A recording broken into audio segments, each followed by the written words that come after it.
Well, you want to go ahead and get started? Yeah, All right. awesome. Well, I'm gonna let you introduce yourself. I find that guests do a better job introducing themselves than I do. So, I'll let you get started. Awesome. Hello, everyone. Thanks for having me on your podcast today, Andrew. All right. Thank you. Yeah. My name is Darling Ngoh. I usually go by Ranger Darling as I work at the Arabian Mountain National Heritage Area as a part-time park ranger. Um, and some of my interests involve nature and computer science, but primarily I'm more fascinated with the field of mycology. It's something that I've just been deeply involved in for the past, I'd say, 4 to 5 years. And I think you can think of it more in line with a fanatical obsession. Okay. Because my real area of study is data science. I'm still in school, by the way, so a lot of what I'm trying to do with my legacy, per se, or with my curiosities and how I want to dive deeper into that is I think there's a profound intelligence that is exhibited in the fungal networks. Okay? Um, and we'll get a little bit more into that, but just staying high level now, there is a profound intelligence at a molecular cellular level. And this is what baffles me too. Being someone who works in healthcare during the week, I'm exposed to other systems, right? More in line. Hey, good seeing you. Like, I know she's a usual hiker. Oh, awesome. But yeah, You're a being celebrity around here, so. well, dude, it's well, it's the people that well, the people really make the atmosphere. Yeah, man, that's awesome. Mhm. Sorry to interrupt you. Go ahead. No, you're good, you're good, you're good. But yeah, the being exposed to biological systems as well, right? And primarily, I work in the space of chiropractic, doing a lot of business development. That's my primary role as I help chiropractors out the cooperative fungi. Yeah. Parasitic fungi. Yeah, Explain. over there on the oak Oh, I see. tree. On the tree itself. Yeah. Okay. Yeah, up at the top. A hmm parasitic fungi. Explain that a little more. So But fungi. before we do that, I Yeah. might as well say the word you're choosing to talk about is fungi. Fungi. So that's perfect. Let's jump into it. Awesome. So today is going to be a fungi day. And we just came across our first mushroom. Now that one, it's a bit too super mature, implying it's too old to be able to isolate it down to the species. But just for a broad category, we can deduce that it is a parasitic mushroom. You see, for instance, what we're looking at is the colorization of the oak tree. You see how some parts are really pale and other parts are much darker, having the usual pigmentation of these oaks that you see around itself, but it has these white strands that come out. These are signs of white rot or brown rot. These parasitic mushrooms are the catalyst for them. There's another category of mushrooms that serve as the catalyst for decomposition and just degradation, which would be the saprophytic mushrooms. Those mushrooms are decomposers. Okay. So, and by the term parasitic, it just means it is that decomposing nature of it, or like what does that term mean in terms of mushroom world? That's a good question. So to be more specific with that, a parasitic mushroom is a mushroom that siphons off nutrients from its host without divulging any resources back, right? Okay. But the way this parasite does it, it's just so cool.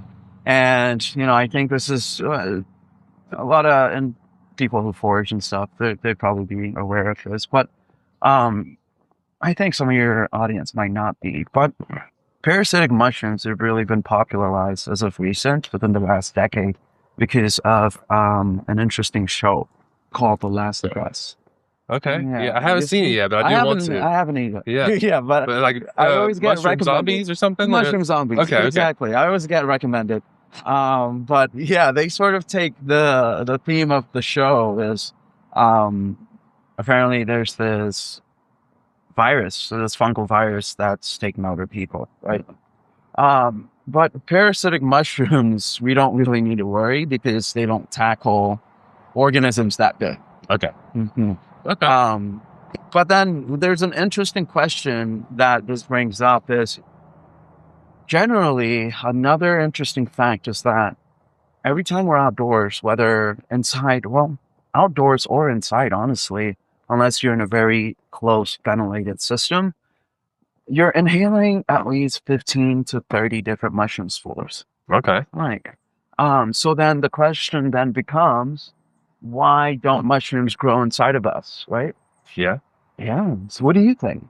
Why don't they grow? Maybe they don't respond to. Is like I think if we have a lot of acid in their body. I'm just guessing, Oh, but that's close. That's a good guess, by the way. And it's one of the common ones okay. individuals would go to, some of the stomach acids or the biochemical makeup of our system. Yeah. But it's really simple. It's just our internal body type. Oh, okay. Yeah. Right? I know, Makes right? sense. So super fascinating. But yeah, we're completely safe from these sort of parasitic fungi. What what the mushroom, what the fungi can do, and this shows part of its intelligence as well, is it can, permeate the cell wall of its host, Okay. right? So the reason why this is significant is because not a lot of organisms can do this. That's scary. What ends up happening, for example, the classic parasitic fungus example is the cordyceps. The cordyceps is a fungus that grows off dead invertebrates. Okay. Think of your ants, your beetles, your smaller critters. Now, mushrooms are so cool that when a spore lands on this invertebrate, it starts excreting this enzyme. And this is how the mushroom starts to grow. It excretes enzymes that are potent enough and acidic enough to break down minerals like granite and rock. Oh my gosh. Dude, the Wow. story of the Georgia outcrops, it's crazy how they form. They take hundreds and thousands of years, Yeah. but a huge part of how they form is due to the lichen and Okay. the obviously the rain that helps minerals precipitate in the rock. Right? Have you ever heard of the term the solution pit? The solution pit? Yeah. No, I'm not. I got you. So perfect. You'll be able to. I guess it's good that you have your video with you. You'll be able to, once we get up to the mountain, you'll be able to check that out. Okay. Mhm. Very cool. Well, can I ask before we go any further? Like, you have this huge, you said a fanatic love with Yeah, fungi. dude, yeah. So, what led you to this? Like, I mean, what got you so interested in mushrooms and fungi into this world? Yeah, good question. So I guess this all starts, I guess, where I was born. I'm, I guess I'm a citizen now. I've been in the States for as long as I can remember. Well, since I was about 10. Okay. Like, I grew up in West Africa, Cameroon. And so we were connected to, if you're not familiar where that is, it's a Western coastal. Is it near Country. Sierra Leone? Well, it's near Nigeria. Nigeria. Okay. Yeah. Okay. Yeah, Very yeah. cool. And so, I have a lot of students from Nigeria. So, yeah, the last few years, every year I've had at least one or two families from Nigeria. Yeah, cool. Small world. Yeah. So, born in Cameroon, and as far as this topography and its regional environment, it's very rich biodiversity wise because it's connected to the coast. So it's a coastal country that's also connected to the Congo Basin. Okay. If you're not familiar, that is the second largest rainforest. Oh, okay. Right. Yeah. And so, growing up, whether it was going to the beach or whether it was going to the mountains, like the jungle, it was all just visceral. It was all just novel and fun, a lot of learning. And this is what sort of made my identity as someone who was of nature and not really separated from it. Oh, I love that. It's really good. Yeah. And then just coming to the States, I grew up in Nebraska, and being outdoors was always part of who I was. And as I got older, I got a lot more into programming. Um, well, I always liked programming, but Like computer programming? yeah, Okay. yeah, yes. And you know, it happened when I was in high school. I think I was going through a project Mm-hmm. and a programming project more in line with data science, think of machine learning stuff, trying to Okay. figure out how complex algorithms work. And, I've always been familiar with mushrooms because it was something that we did back in Cameroon. Yeah. We didn't do it as much, or I didn't do it when I got to the States, just because no one else was really doing it. So why would you be out there doing it? Yeah. We're trying to, quote unquote, fit in. Uh, Yeah, mushrooms, right? yeah, All the cool kids aren't playing mushrooms out in the woods. exactly. No, And so I just let it go. And it wasn't until high school where I had this programming project and I was thinking of neural networks. I was thinking of some advanced machine learning concepts, predictive learning, neural networks, and something clicked. I had had a conversation with some friends, and from there on, I don't know. It was just like a moment where something clicked. The Yeah. mycelial network yeah. is, to put it simply, it's an organism with no central nervous system that is still one of the most effective antibodies there is. So there's a different form of intelligence going on here. And from there, I thought to myself, wow, whether it's computer network systems, whether it's health, you know, new innovative health products that could help strengthen our communities and our future, but primarily those computer network systems, right? Yeah. The main question here is, how do you make a network effective but not redundant? I guess. Yeah. I think I saw a study, was it in Japan, where they yeah. used The slime mold. Yeah, slime mold, yeah, where it was redirecting the transportation system in Yes. Japan and was doing it in a more efficient Manner than humans had already came up with. Exactly. And Which is crazy because, like you said, they don't have a brain. They there's have no nerves. right. So what's really going on here, right? Yeah. And so by the way, scientists in the UK, they did the experiment again, I think in 2019 or 2020, got the same result. Wow. Yeah. So now there's two bodies of scientific communities that have been able to back the slime mold intelligence thing. It's Wow. crazy. I can send you the article too. Yeah, so I'd you love to can see ask- that. Yeah. I got you. But yeah, so that's, from there on, it was just all mushrooms for me. It was trying to figure out how these systems worked, figure out, what we can learn from them. But also as I went into this endeavor, I knew that it would make me more of an aware person, more in line with nature, which for me was a win-win. Well, like what you said earlier, was that you felt like connected as a part of nature. And I recently read someone say, like, so often, especially in Western civilizations, we have this mindset that we are separate from nature, that we have somehow, like, been placed into a world, right? But if we look at how we grow and how nature grows, like he says, you don't have a flower doesn't grow from like by popping into an existence. It grows from the inside out, not outside in. Yeah. And so it's wonderful. Yeah, it just and we grow the same way. Like we grow from something small at a cellular level, all the way, and we continue to grow outwards, not from the inwards out. That's a great way of looking at it, Andrew. Yeah. That's really good. Wow, yeah, that's a really good way of looking at it. Well, And just here's a few things that you've said that led you to where you are in terms of your connections with fungi. But was that initial connection with nature when you were in Africa and say Cameroon? yes, Okay, and then you had the almost jungle-like area, the second rainforest. I know the Congo Basin. Yeah, Congo Basin, and then there's also the connection, which is interesting, with technology. So, and with computer systems. So it's interesting how those two things connect. Exactly. Well, that's really what I'm trying to tease out here, right? Mm-hmm. We can all logically come down to the conclusion that knowledge is connected for there cannot be a cause without an effect, and so knowledge is really just branches of truths per se. Um, and so everything is connected in this weird way, and so it's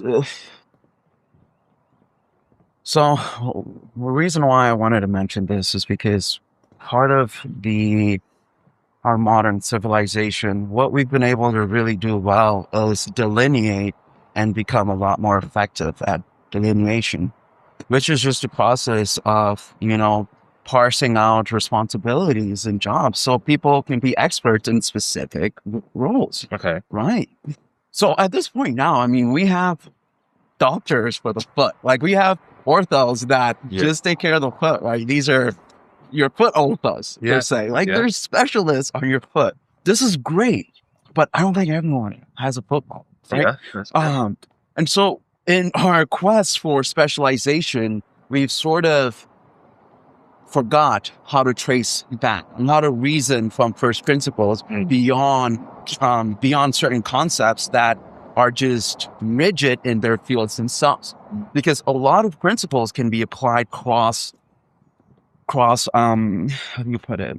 Almost like a holistic mindset. Does that count what you're thinking? Yes, like looking at things from a more global perspective than looking at it in such a specialized way. Yes, that's exactly what I'm talking about. And so it's the balance of the two that actually I believe leads to fortified understanding. And fortified understanding is the knowledge and the understanding acquired that you can attack it and defend it from any which angle. Okay. It's really understanding. It's like a first principle approach, but a lot of things are more connected than people give it credit to it. Yeah. Right. For example, you look at something like our nervous system, our spinal cord branches out to our nerves. And, the spinal cord is held within a highway. Okay. Yeah. Right? That's our spine. That's why the spine is important. Yeah. Because you have to protect it for sure. It's the most important organ system in our body, right? Because it connects up to our brain. And that's okay? And so your spinal cord connects up to your brain, and that's sort of your CPU or your central processing unit there.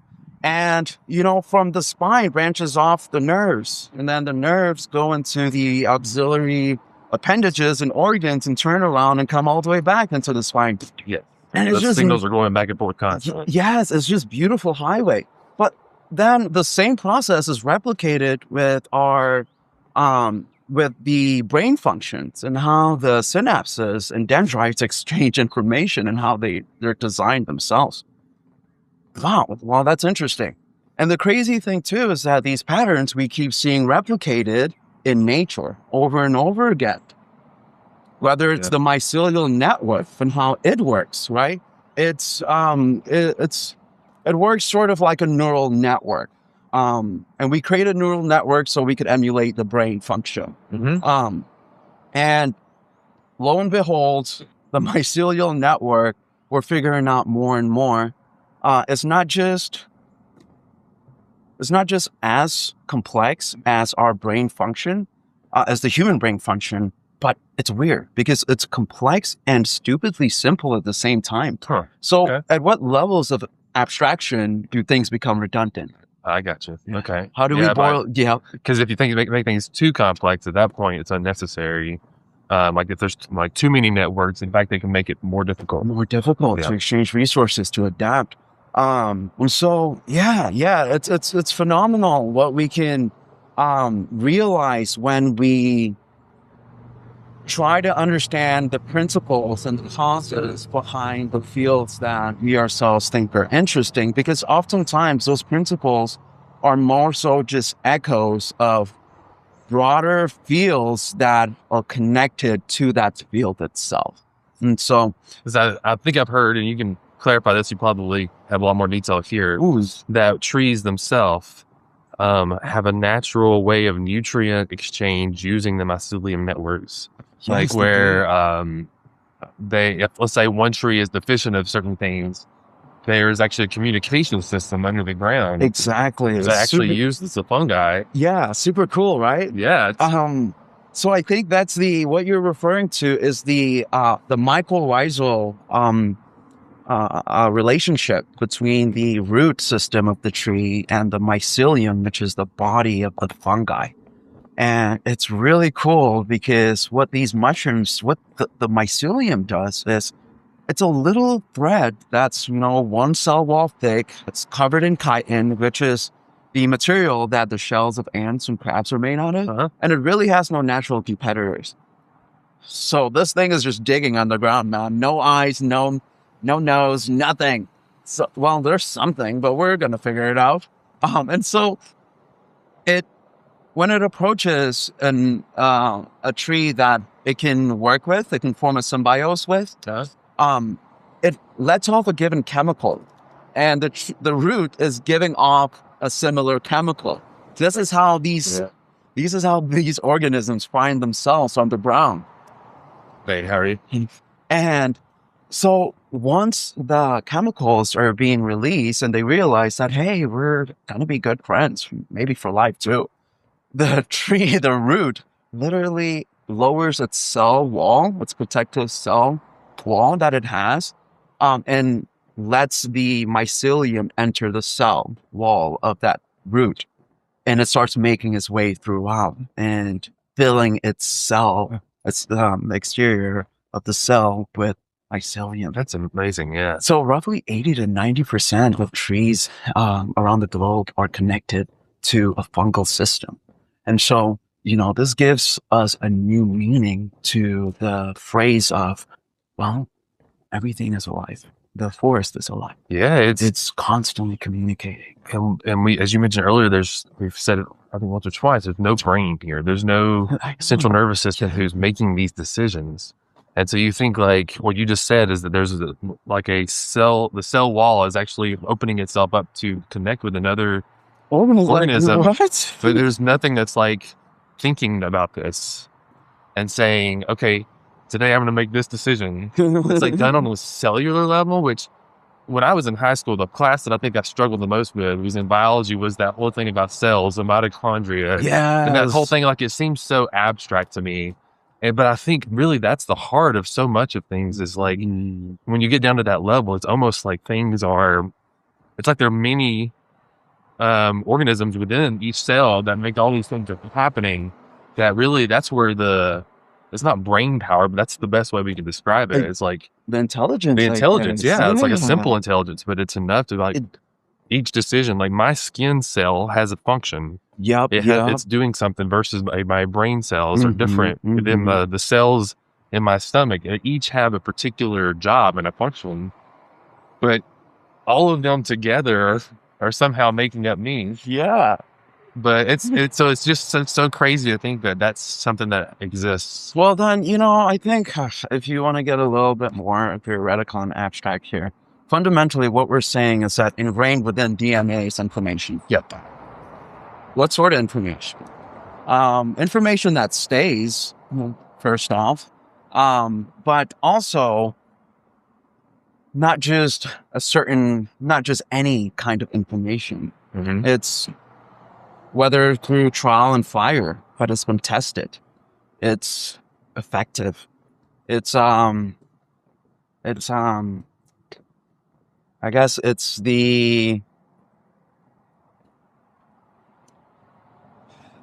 you can look at a DNA as like a hard disk. Yeah. Or a hard drive. I mean, this stuff, in a given seed, all its future and its universe has already been determined. Take a seed of wheat, right? Yes, the seed is put into the ground, but and obviously it'll change forms, but that seed alone is not going to become an apple. It's going to be wheat. Yeah, it's been programmed. It's been programmed in its DNA. Yeah. And so then, we think to ourselves, why do this, right? Like, this may be getting too abstract, but are we just going to chalk it up to nature and evolution as far as just organisms adapting and forming systems that, stay because they survive? Or is there really a universal fabric at play here? right? Because everything has to be connected to something, some level. And so maybe it's the degrees of abstraction at which we're trying to figure out where the intelligence is starting from. Because it's sort of a catch-22. Yeah. You go so granular, and then you can still look at the sky and see complex astrological systems and intelligence at play. Yeah. So at what level are we going to be able to find out more? Like, it's those mysteries. Yes. That intrigue us. That's what keeps me up at night. Yeah. Andrew, that's it. I do find that, and it's a common thread right now, especially in many of the topics I've had recently, is it is that mystery that actually helps us to, one, be curious about the world and to seek out and learn. But it's also that same mysteries, I would say, that help drive the stories that we tell, and the reason that we connect to our history and to tell those stories to next generations and to go out in nature and explore. And if we didn't have those mysteries that exist, the things we don't understand, then we would be stagnant. So I think what you're bringing up is, when you get to that abstract level of things, it's what drives us to figure out all the things in our world and the universe. Yeah. From the cellular level, like you said, all the way up into the universe. No, and you can definitely get lost in the mire. And so it's a dance. It's a dance too. By the way, so we just walked from the Arabian Mountain Nature Preserve, which is about 1.5 miles, 1.2 miles, I'd say, from the nature center to the kiosk at the base of Arabian Mountain, right? Okay. The reason why we parked over there was so we could walk over here, so I could show you what that looks like. Very cool. Usually, you can see how this lot is much smaller. On the weekends, it gets busy. And so individuals have to park all the way over there, but if it's your first time, you might not know where, right? So from the big parking lot at the preserve, it wasn't a long walk before we got to the base of the mountain, right? Mm-hmm. Let's talk about Arabia a little bit. I know we haven't done that much, so we've been walking on it. So why don't we say what is this place? Maybe a little history or about maybe what we're about to see here coming up. Awesome. So Arabian Mountain is really a hidden gem around the Atlanta metro area. It's protected under the Arabian Mountain National Heritage Area. Now, heritage area is a conservation area which has been protected for its historical, ecological, and cultural reasons, right? And so it's not just a major part. It's history, it's culture, it's ecology, it's conservation. It's all these things rolled up into one. And so Congress finally, gave the approval, I think, in the around 30 years ago when Arabia became Arabian Mountain. Because formerly, not a lot of people would know, but Arabian Mountain was a quarrying territory. It was ran by the Davidson Arabia Quarrying Company, which was at the time during the 1940s to the 1960s, the leading global export of granite. Oh, really? Like hundreds and thousands of pounds have been lifted from this mountain. And at one point, it used to rival Stone Mountain. Would you believe that? Oh, wow. You wouldn't when you see it now. But the size of it. Yes, through quarrying and obviously through hundreds of years and thousands of years of erosion as well. It's I don't like to say it's a shell of what it once was, because it's still at its magnitude, still very powerful, and has a lot to offer. And so, that's Arabian Mountain. That's why it's important, not just for its ecology, its history, its culture. You still have indigenous communities that use the mountain for their rituals or their events. Okay. The cool thing about the Arabian Mountain area is that there wasn't a major Native American community that was living in this area. You had generally two main groups that presided mostly in the northwest Georgia and the southeast Georgia. And the northwest would be the Cherokee, and the northeast, I believe, would be the Blackfoot Indians. And correct me if I'm wrong. I may be getting the Blackfoot, but there's a black in the name. Two major. I think I don't want to slow people. It's okay if not. I'll check and fix. Yeah, but two major Native indigenous groups here. And they used Arabia in this general area for a trading ground. Okay. And so they would come over here. This was neutral territory where a trade and market could happen, right? But we're here at Arabia now. It is 2025. What are we doing here, right? Yeah. We're going on a walk, and as we go up, we're going to see the beautiful and endangered species that are native to Georgia, and also on top of that, native to South Georgia, right? That's the crazy part is that Georgia is blessed with a lot of biodiversity, and just even in our state alone, there is lots to explore, and there's a lot of different microclimates, and we'll see even some of that Okay. here. And so yeah, we're gonna go ahead and get started walking. All right, that works. And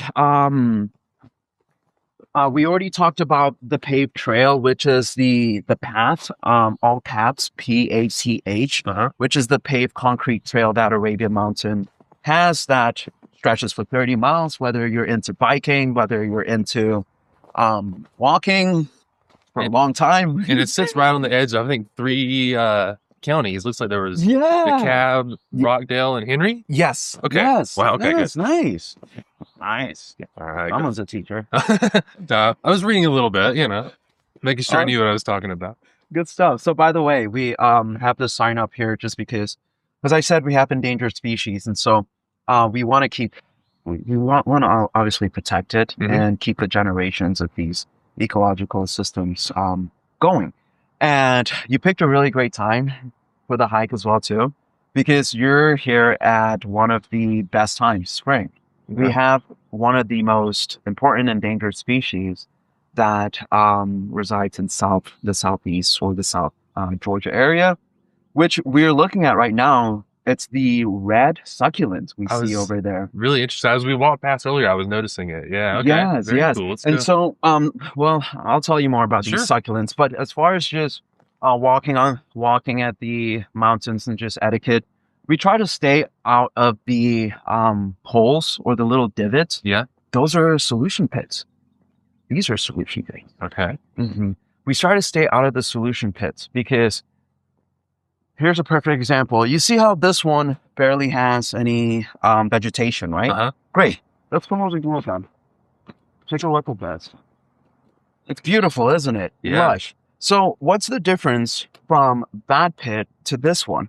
There's not much, just a couple hundred years difference. Oh, wow. Right? What ends up happening is the rain that falls precipitates minerals out from the granite. But around here, you see the lichen. And let me show you if I can see a good culture of lichen. Well, this is mostly algae. What I'm trying to find because they precipitate minerals as well too. So maybe up that way. Is that it? Yeah, let's try it. I don't know. You're the expert. Well, this would be more algae. Okay. I'm trying to really find the lichen for you, and so it might be it's growing everywhere. But essentially, the lichen is a symbiotic relationship between algae and fungi. Okay. They formed millions of years ago and never saw a reason to separate. And so algae, this lichen is everywhere. And it's one of the main reasons why these solution pits form these bigger divots over time, because the minerals from the rock and the enzymes being excreted by the lichen and the algae, by the lichen, it's a chemical solution of acidic compounds that slowly deteriorate the rock over time, right? Gives it that crater look. Right. Yeah. So that's why it's a solution pit, because it's literally a solution of chemicals. And so what happens is that after hundreds of years, this solution pit that keeps on being broken down and eaten, and the divot gets bigger and wider. And when wind comes, sand starts to come on, and this is your first forestation phase. Yeah. And so these succulents, right? These succulents we see, they're called diamorphous. And they're endangered because they only grow in these first generation ecosystems, right? Very little soil. And I can imagine, yeah. And so usually they're one of the first to show up, and then we see taller things like the grass as more soil gets piled on. But this is why the solution pits are very important. Whenever you're, hiking Georgia and you're in the outcrops, try to try not to step in those solution pits, right?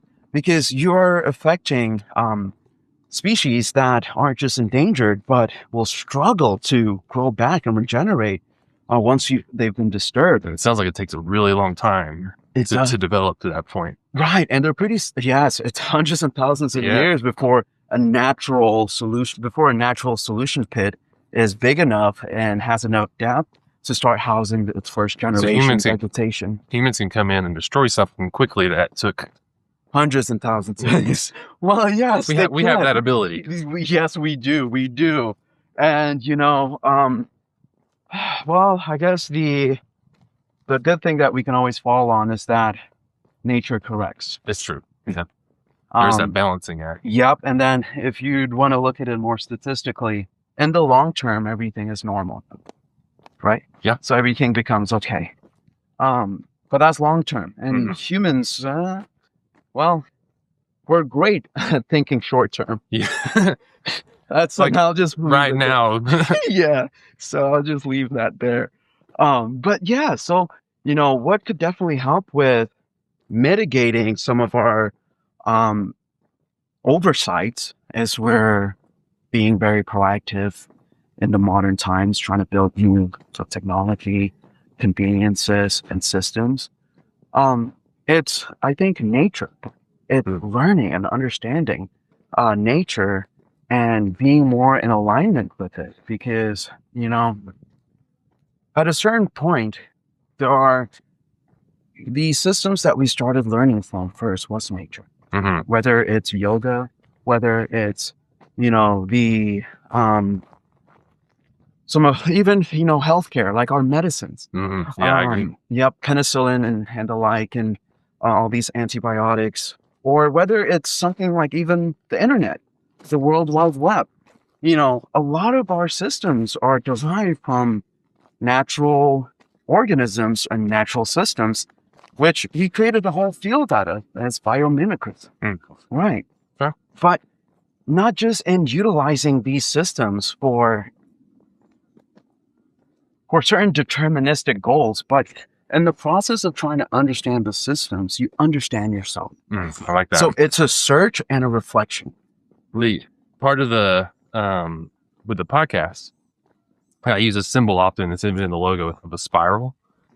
And the reason I often use that is because the deeper you go into something, with particularly nature, what you come back out of with it is, it's either internally within yourself as a person, or as you go into nature, you go deep in and you come back with something else. Yeah. And I think that's what a lot of what you're saying is that, nature gives us this ability to learn from it and to better improve ourselves as we experience it. Yes, absolutely. That's a great summary. But yeah, dude. So, I'm super excited about the future because as things get more chaotic and as civilization ever builds more momentum, nature's just always going to be here. Yeah. It's like, we can freaking blast rockets off to Mars. Nature's going to be here. Yeah. It's going to do its thing. Right? Yeah. And so the sooner we take care of it, the sooner we learn to understand these subtler systems that may seem far below us, the more we're able to add value from a fundamental level to our systems, for our biological systems, our mental systems, our psychological systems. And this just has so much of an upside on people that, it's well, just like we mentioned earlier with the the tree and the mushroom network, right? Yeah. It's a cooperation. It's a team effort, and they and we could learn a lot in that regard because I'm actually reading a book right now by John Green called Everything is Tuberculosis. Well, I was saying in the book, it's called Tuberculosis. Yeah, it's by John Green, and he's talking about like how tuberculosis is actually completely curable, right? And the It's issue, dangerous. yeah, and so right now, like since the 1950s, it has been curable, but it's still the number one killer in the world. Over 1.5 million people die every year from it. I mean, that's And- results on me. yeah, and he says the main reason why is because it costs too much for many of the countries who are dealing with it. Who he particularly is focusing on Sierra Leone, where they have a high level of tuberculosis. And he said that it's a money concern, right? But globally, it makes more sense for us to eradicate this disease, but we are not doing it because it financially doesn't benefit the people who are selling the drugs. Right. But as we mentioned earlier, just like the network of those mushrooms and the trees and how they work together and cooperate, they're doing it because it's necessary. It's important for us to do.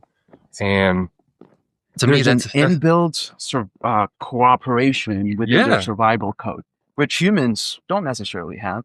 We were, but at the same time, we're one of the only species that can cooperate across genetic boundaries. Well, that's the part that seems so interesting, is that we are part of this system. We're part of nature. Yeah. And I think that's where we've caused the issue. We've somehow came to the conclusion that we are separate. Yeah.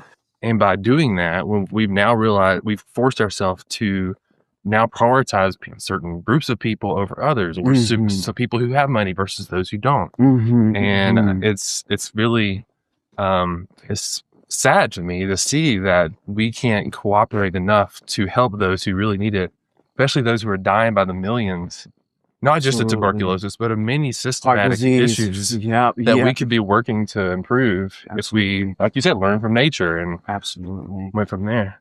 Man, yeah, that's a loaded statement, by the way. You know, it's, you got a lot of people are gonna feel something about that. But just to add some more points and references to your overall statement, which I really agree with and I stand by. It's one of the reasons I worked in chiropractic, for the holistic aspect of healthcare, because you know, yes, like you said, starting out with just your first statement, man.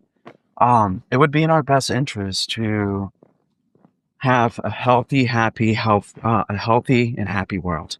That's in everyone's best interest. But that's if everyone wanted the best for everyone else.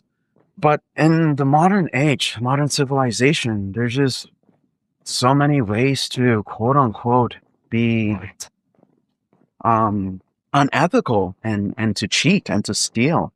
You know, and I don't even blame it on something like capitalism, where it's something that may be a little more natural, free markets, free exchange. But when you start working with, you know, mispriced externalities, which are just services that are priced without accounting for the other external resources that might go into this service. Think of something like gasoline, right? If we hike the price up of gasoline, well, probably less people would drive. But you know, there's just so many ways in our modern world to steal and cheat and not be aligned with the natural systems, because there's not necessarily this consequence and this kickback. For the US, I mean, we're propellers of this. We're the most advanced, well, one of the most advanced nations when it comes to modern medicine, but yet we spend the most on opiates and medication, right? These things aren't exclusive. Yeah, it makes sense. These things there's a dance. And the healthcare and medical industry is billions of dollars now. I mean, millions are being spent just lobbying for certain medications, certain policies, certain, certain pills that aren't going to come out till next year. But, you know, we need the doctors to know that, hey, this is the recommended drug, right? For this disease. And diseases are, well, you know, yes, for what it's worth, I think modern healthcare, its biggest benefit is in our advancement, our innovation. And its biggest downfall is in the advancement and the innovation not being in alignment with the overall philosophies. I agree. I think that's what you hit there was the most Yeah, important part, you know? it fails the Hippocratic oath or something, I think. These doctors have to take when they go into med school, when they swear that, they'll look out for the best interest of their patients. But it's I'll interesting. I'll be interviewing soon a doctor who works in the gastro field. And so it'll be Right. interesting to see because I'd love to hear his perspective in that world because I I know would there's too. so many barriers to healthcare. And I mean, I hear my wife works in the medical field too. She does ultrasounds. Oh, And so she often will say that insurance companies or whatever it may be can be a barrier to actually doing the right thing and making the right choices because you have to go through what someone else says who weren't even doctors' decisions. right. Dude, you know what's crazy though? When that thing happened with the quote unquote Luigi guy, Oh yeah, it yeah. was crazy how you had such discord, how Hmm. you had such schisms in perspective on what people thought was right and wrong. Oh, for sure. Yeah. And this just tells you what's resonating in the belly of society Yeah. and how these companies are viewed. And this is usually a good spot. Okay. I'm Yeah, that's a tough one because you're right. That's a very tricky very, scenario. yeah, Oh wow, this is a cool spot. I know, right? So, okay, you can go ahead and That's just, okay. yeah, it's very peaceful. Sometimes I meditate here, Yeah. short little breaks. Other times I see some pretty cool mushrooms, on the side, but what's this though? We have a lot of moss. Yes, yes, a Yeah. lot of different types of moss, and I'll try to point some out for you. Some reindeer hair caps. Um, and honestly, we've been getting more into. We have a lot of amphibians at Arabia as well too. But this is a very peaceful and tranquil area. Hmm. What type of mushrooms do you usually find through here? Mostly amanitas, which are very poisonous. Mm. And yeah, mostly amanitas, other guild mushrooms. Amanitas are common polypores or decomposers. A lot of polypores or decomposers, I should say. They're found a lot because decomposition is always happening, right? So Um, and then, primarily your guilds. Yeah, a lot of your guild mushrooms. Um, and the amanita genus and I guess we get some milk caps, lactarius. So by the way, this is cool. This is turkey tail. It's medicinal, uh-huh. but it's super mature and it's too old. This is Trametes versicolor, by the way. It's been clinically researched as well in the West, and so the indigenous documentation lines up with the clinical studies. Okay. This is a non-specific immune system modulator. Per UCLA's health research in 2022, they did a test study with 1,000 cancer patients, and the ones that had utilized the turkey tail in conjunction with their chemotherapy recovered much faster. Really? So this Okay. was the West putting a golden stamp on clinical trials, admitting or accepting and agreeing to a lot of documentation that we've had for hundreds of years. That, hey, this is good for you. It modulates your immune system. If it's deficient, it bolsters it. If it's already adequate, it obviously modulates. That's awesome. Yeah. Well, let's So I'm turkey tail. turkey tail. That's awesome. Yeah, yeah. Well, I want to actually we'll probably finish the next 10 minutes, 5 or 10 minutes. So I'd like to talk about specifically your Awesome. foraging trips that you do. Yeah. Is it through hikes of Georgia? Yes, so it's through Hikes of Georgia. And Hikes of Georgia started 2 years ago, man.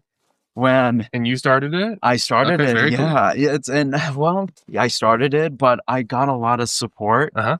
and motivation from the Rangers at Arabia. Okay. Honestly, dude, I think they just got tired of me talking to them about mushrooms. You're like, you got to go talk to somebody I else. know, yeah. So that's my thought. Oh, that's But it worked, and the first couple months, no interactions, no tickets whatsoever. But then after the fourth month, it started picking up. And after a year, it was something that I was doing for a hobby. I literally had just, put up this group. Hadn't even had a website when I started out. I'm like, Yeah. okay, if you guys want to learn about mushrooms, like I'm here. Just come say hi. Let's go foraging. And, from there, that's when things started picking up. I know, dude. This was the last, because I like building systems, and this isn't my first business, but this is my first low scale, profitable, and effective business that's in alignment. It's almost too natural. I had some other businesses I was working on at the time, and I just did this for fun. Yeah. It's like, yeah, I'm working on my data science course, or I'm working, as a ranger, I'm working in healthcare. Let me just go out and forage, maybe forage with someone else if they want to learn.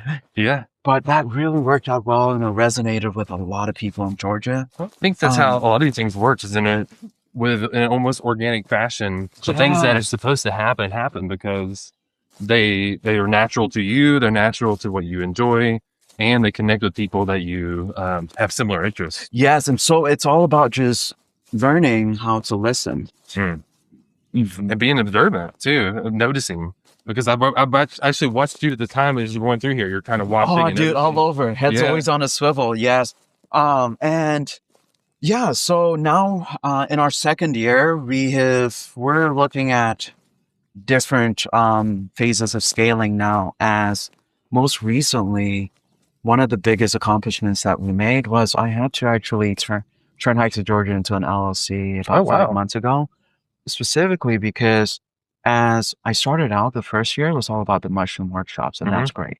But what ends up happening is that just, when you do things, when you're like fully in alignment and fully passionate about the things you do, your character, everything permeates through. And so data science was no different. Okay. What ended up happening is that as I went through the workshop, obviously as a ranger, I was able to work with a lot more nature organization. And we started discussing handling their data. Right. So now Hikes of Georgia, we're working on a few government contracts right now just for data science projects. Okay. Yeah, dude. That's interesting. I know. Well, a huge part of this is thanks to Arabia, and they've gotten me in touch with so many. They've given me endless love and endless accountability and leverage. So I'm very grateful for them. But yeah, at this point now, man, it's just so busy, and I need to hire a bigger team now because we're working with what I love, right? That's exciting. The data part. Yeah. I love the workshops. I love the visceralness of, being outdoors and foraging and teaching and educating. But dude, I'm the scientist at the end of the day, that's man. cool though. Yeah. I need that data. Yeah. And being able to not only work with this data for nature conservation but Hikes of Georgia is aiming to be at the forefront of data management conservation for most of Georgia's nature conservation organizations. Yeah. So we recently acquired a domain, the Ecological Data Alliance. This year, that's probably what I'm going to be spending my majority of my time into, because long term, this is what I want to do. Right? I'm a data scientist, and I'm going to go as far as I can in the field so I can utilize the research of mycology first and foremost and other ecological systems in order to build better algorithms and better innovative solutions, whether that be products or systems that can help the community and the world. So you're bringing two worlds together. I like that. Yeah. Using the world of nature to connect and help nature through data, which is really cool. Thank you. Well, we're going to close out here, but before I do, I just want to say thank you. But I always ask the last question, and you answered a little bit of this already. But like I always say, well, we've been walking. What's your next step after this? And you answered really a lot of it. But also, if people wanted to connect with you or be part of Hikes of Georgia or learn even more about radio, what do they need to do? Oh, that's a great question, Andrew. So first I would say just follow us on social media. At this point now, I'm still handling the majority of social media. And I would say if you can, try to reach out on Instagram or, try to reach out on Instagram. And Facebook, if you must. I check Instagram the most, and I actually run the personal Instagram. The Facebook, the TikTok, I have some virtual assistants that sometimes get on there. So personally, reach out to Hikes of Georgia, and you can find us on TikTok, Facebook, YouTube, Instagram at Hikes of Georgia. That's all one word. And obviously our Gmail, you can reach out to us via Gmail as well. If you're someone who's interested in, learning about foraging and wanting to do it yourself here in Georgia, I'm here for you. This is why Hikes of Georgia was created. We're in a blessed, biodiverse state, And, this is the encouragement that you need, right? The field of mushrooms and mycology, it's very vast and broad. There's a lot we don't know. So for scientists, it's very interesting and it's wonderful.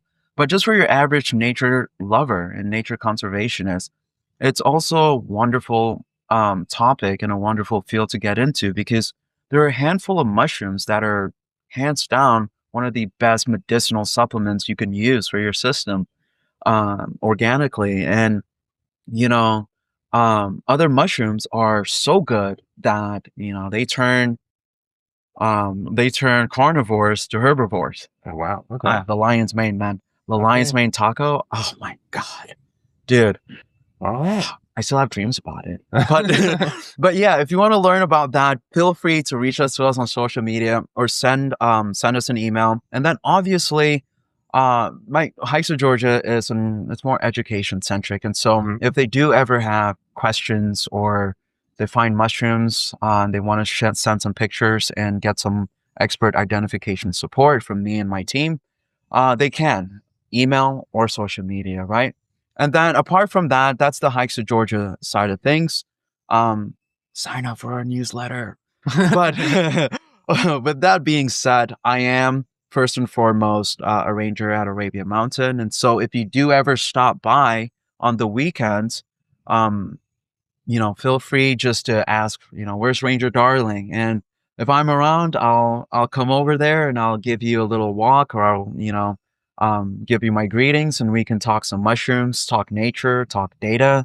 And for those who are more interested in research and the technological side of things, please get in touch with me via email primarily, so we can establish a communication channel for collaboration. We're always looking to collaborate. So thank you, Andrew, for giving Yeah. me the time, for giving me this platform.